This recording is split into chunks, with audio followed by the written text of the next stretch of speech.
নমস্কার, welcome to my channel. আমার channel আমার কিছু কথা, আমি অনিমেষ আপনাদের সঙ্গে। আজকে আমার বিষয়, ফুলকে আমরা সবাই ভালোবাসি। ফুলকে আমরা সবাই ভালোবাসি কারণ ফুলের রূপ, গন্ধ, সৌন্দর্য দেখে আমাদের ভালো লাগে, তাই ফুলকে আমরা সবাই ভালোবাসি।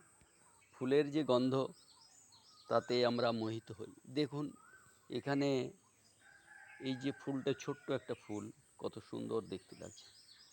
এ একটা দেখুন, এ একটা ফুল, এ একটা ফুল, আরও একটা ফুল দেখুন। এই ফুলটা সবাই আপনারা চেনেন। এর গন্ধ যদিও নেই, কিন্তু আমাদের পূজায় ব্যবহৃত হয়। এটাকে বলা হয় নীলকণ্ঠ ফুল বা অপরাজিতা ফুল। এই ফুলটা আমরা সাধারণত বড় ঠাকুরের পূজা বা শনি পূজায় ব্যবহার করে থাকি। দেখতে পাচ্ছেন সুন্দর, এর রঙটা অপূর্ব। এই সামনেও দেখুন কত নীলকণ্ঠ ফুল হয়ে রয়েছে।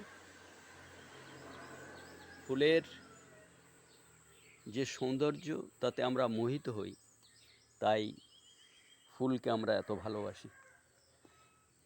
আমার আজকের ছোট্ট ভিডিও ভালো লাগলে লাইক করবেন, শেয়ার করবেন। ধন্যবাদ।